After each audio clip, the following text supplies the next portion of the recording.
I'm Kate Chaplin. I'm Veronica Diaz. And this is Karmic Courage Workshops. It used to be that everyone wanted to write the great American novel. Nowadays, it seems like you come across most writers who want to write the great American screenplay. Like people think that it's faster, it's more money, there's more market and things like that. But the reality is that the market is actually a lot tougher. According to It's on the Grid, only 35% of Hollywood sales it reports. It's really been crappy. There's 62 screenplays sold a total of last year, 70 sold the year before. When I got into writing screenplays, it was closer to 200 to 300 screenplays that were actually being sold. So it's actually getting a lot tougher. This January of 2011, only 14 scripts actually sold. This is a huge change in what it used to be years ago. Yeah. I worked at a talent agency several years ago out in Beverly Hills, and there is a ton of competition. You're literally getting in hundreds and hundreds of scripts every month that you have to weed through and find the best ones. So it's no wonder that Hollywood has kind of found this formulaic way of making screenplays. But one of the most important things is to be able to develop a spec script. Right. And we should explain what spec is. Right. For those who don't know, spec screenplays mean that a writer writes it for free. They're not assuming they're going to get any money. They are hopeful. Spec script, the alternative to that would be contract writing, where they actually have a contract either with an agency or a production company where they're going to write a specific theme or for a particular actor and that sort of thing. Spec means there is no guaranteed money in it. And spec scripts are usually not where the money's at, actually. It's harder to sell a spec script because you don't know what's in the market already, or hopefully you do, or what people are looking for at that given time. Where the money is generally for the business of a screenwriter is script doctoring. There are lots of scripts that are already out there that are based on ideas from producers and things like that, or from actors that need help and development. I mean, I've seen upwards of 7 script doctors on one script to try to improve it. There's a quicker turnaround to money as well, because with spec scripts, you don't know who's going to sell it, when it's going to be greenlit, all that kind of good stuff. I think really one of the tricks for the tips for writers nowadays is they've got to be willing to work on other people's material. Absolutely. And one thing that I think people don't realize is how many scripts production companies are actually sitting on right now. Right. How many scripts they have purchased from agents or writers, but they still need a little bit of work. And unfortunately, you do need an agent in order to have access to those scripts. Another trip that I would totally recommend is learning to write fast for writers.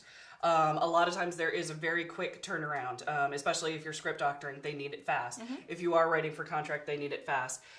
Great examples are John Hughes wrote The Breakfast Club in 2 days. Rocky was written in 3 days, and Scream was written in 4 days. It's one of those things where a quick turnaround as fast as you can write a script is in your best interests. Because a lot of times you're going to be working on deadlines as you go forward with your career. Script Frenzy is a great example of practice on that. Script Frenzy is a website, it's kind of a contest, if you will, where there is no prize and there is no entry fee, but it's to write 100 pages in 30 days. It's a great experiment to write that feature film in a 30-day context to see if you can do it. A lot of screenplays are written in 21 days or less. There's plenty of books out there that give you the formula to do that.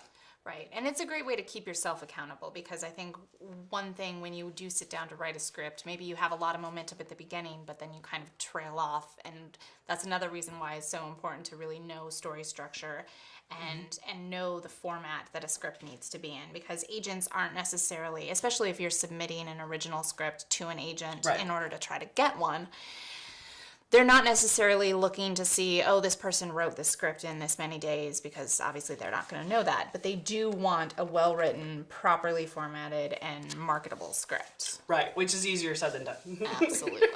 It's like lightning in a bottle. Through this entire series, we're going to be talking about the well-written part. Right. So in episode 3, we're going to actually give the play-by-play of how a script is actually formatted and all that kind of good stuff. But I mean, the market keeps changing. And that's kind of the lightning in a bottle. It's looking at what's in the trades. The Scodgens report is a great resource to find out what scripts are actually selling. And of course, it changes every month, and they have their reports quarterly. So that's definitely something to look for. The other thing is to look at sites like Inktip or Script Pimp. Those are sites that will tell you what material is being looked for, and they will actually help you get your material out there. Always be on the lookout for new production companies. I would recommend to writers, because you never know what's going to happen. There's the famous story that I keep hearing about snakes on a plane. Samuel L. Jackson had started a brand new production company and was starting to look for material, and the writer wrote Snakes on a Plane, sent it to the new production company, and the rumor is that Sam Jackson saw only the title and said he was going to do it.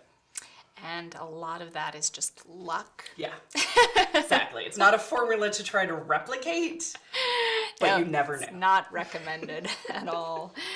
But no, there are a lot of different avenues out there, and pretty much every big actor nowadays actually does have their own production company because they're constantly looking for more ways to make money. A great way to kind of keep track of that is to be up to date with networking. Right. It's a little bit different out here in the Midwest because we don't have access to as much networking opportunities as they do, say, in LA or New York or Chicago. Right, they have more in person, where we have more online and that sort of thing. Exactly. But there are a lot of really great resources when it comes to networking. One of the big ones out in LA, it's JHRTS. That's a really great networking community because they throw events and they'll have speakers and they'll have people that come, and it's a lot of it is assistance to agents, to producers, to actors, because if you do live in LA, and you are prominent in any sort of way, you do have an assistant, which is nice. I know. But yeah, we need to get one of those. That'd be sweet. Well, one of the examples for networking too is when we did the in-person screenwriting workshops. We talked about Almost Famous, and we talked about Cameron Crowe. We did. Cameron Crowe is a great example of networking in the sense of moving yourself up the Hollywood ladder. He wrote for Rolling Stone from age 15 to 19, which is amazing that he got to do that in the first place. But from that experience, then he wrote the book for Fast Times at Ridgemont High. The book was then picked up. He wrote the spec screenplay for it. From that, he then did another spec screenplay of Wildlife. And then now he's the writer and director of, like, Say Anything and Almost Famous. One of the things that he really lucked out on was that he was able to build himself up. That's usually not, you're not really able to do that anymore. He lucked out. Because most people are just desperately trying to find an agent, because like we mentioned, having an agent is the only way to get access to the screenplays that need rewrites. Right. And that's where a lot of new up-and-coming writers are able to kind of make their mark, is on the screenplays that already exist. When it comes to submitting scripts, it's great to have experience having done short films or having already produced films, and you are able to send the DVDs, but more than likely the agent's not going to watch it. Right. So you do need to have some sort of query letter. Yes. It's a lot like applying to a job. Exactly. When it comes to getting an agent. Yeah, absolutely. And in your query letter, writers need to describe the script in 1 to 2 sentences. Right. Which is, I mean, it's almost unfair to ask. I mean, it's 90 to 120 pages, but you need to describe it in 2 sentences. We're going to go into detail in a later episode of writing log lines, writing your 1 to 2 sentences, and then asking if the producer or the agent wants to read the rest of them. Right. And if they like the query, then they're going to ask you to either send a synopsis, which is basically, or a treatment is what they call it, but it's basically a synopsis, just a 2 to 3 page summary of what your script is about, which gives you a leverage as far as getting them really interested in your script. It's a lot more than those 1 to 2 sentences. Exactly. Or they may ask for the full manuscript, which is really tough. If they ask for the full manuscript, this is always the secret thing that everybody wants to know. There is the mythical coverage report. Right. That a full manuscript gets. You have worked with these bad boys. Can you describe the coverage report? Well, and I believe, because you looked up a coverage report and Yes. there were a lot of really specific things: the genre, locations, budget, time period, logline, content. I mean, there were just all these aspects of the coverage report that you believed that you were going to have to focus on. Right. The agency that I worked at, our coverage reports were, I guess, a lot less specific. Gotcha. We were basically asked to provide a summary of the script, and then basically a pass or fail. Easy enough. And again, I think it kind of depends on the agent that you're submitting it to. Every agent is assigned specific production companies that they work with. Right. And so depending on which production company they are associated with, it's going to depend on what kind of scripts they read and what kind of scripts they're willing to give another shot. Right. So, and most times the agent itself, he or she, does not actually read the full script. Right. It's the assistant. It's the assistant. It's the reader. And so the agent or producer is going off of what the reader's coverage report is. Absolutely.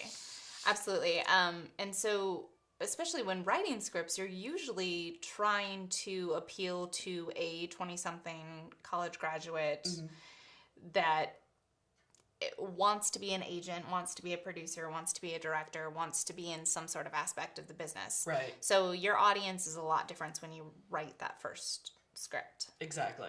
Yeah. So let's say a script gets really great marks on a coverage report. What are the other reasons that a script can be turned down? Well, as I mentioned, agents each have those production companies. So and every production company looks for different genres. You look at Deep Impact and Armageddon, which were two different production companies, but they were the same same script. movie, same genre, same audience. Right. And so if they see the material as something too similar to a movie that's recently been made, then they're going to turn it down. If the material is just not doing well in the market, if they are working for a production company that makes horror movies and you submit them a romantic comedy, obviously they're not going to be able to produce that. And it says nothing about your script, it's just the market. Yeah, and there's the rub. Right. Pretty much. So even though you have a great script, great coverage, it's still, there may be other reasons that are out of your control that it may be turned down. But then again, so says Hollywood. Right. And there are still a lot of independent film opportunities out there. Exactly. With independent growing as wide as it has, I mean, equipment is so much more readily available. Production costs have come down. There's more people making films outside the studio structure system. So it is, I'd like to say, more possible to get a script produced outside the Hollywood studio system. But you're going to have pros and cons related to that. It's the business. But it is a lot more difficult to make films in the independent circuit because you do have to find your own equipment. You have to find your own crew. There's a likelihood that you're not going to be paying anyone. Right, exactly.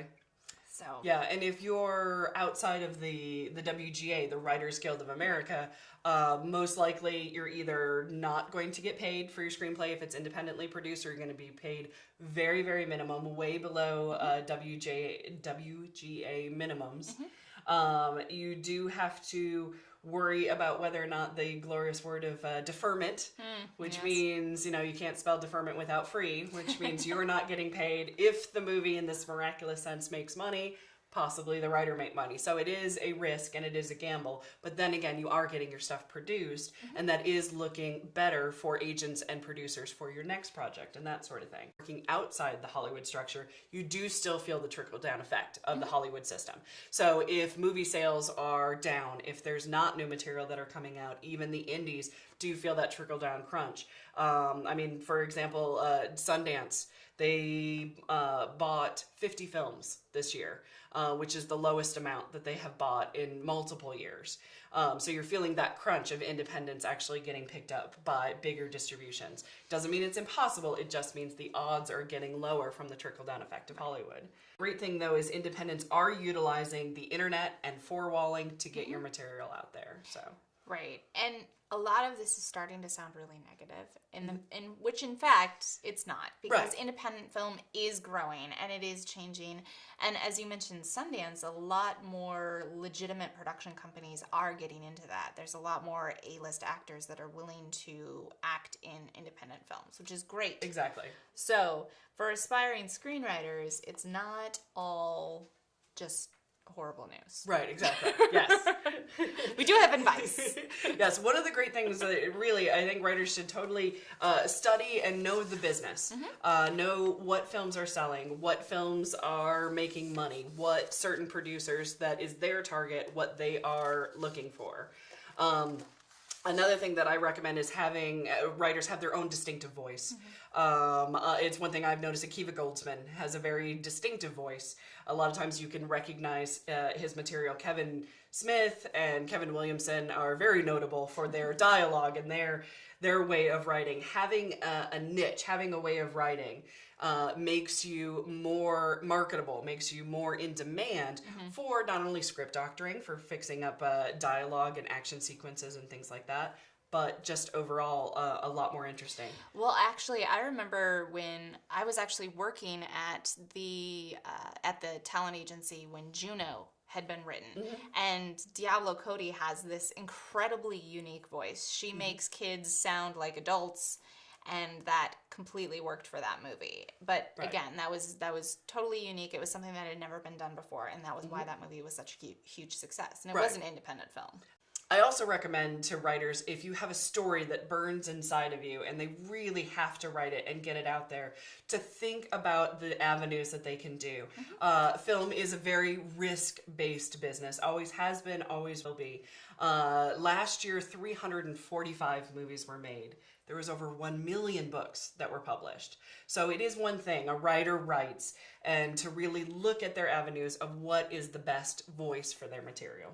In the next episode, we're actually going to talk about breaking down that log line and writing a successful log line that will get you noticed. Absolutely. So in the meantime, be courageous and keep writing.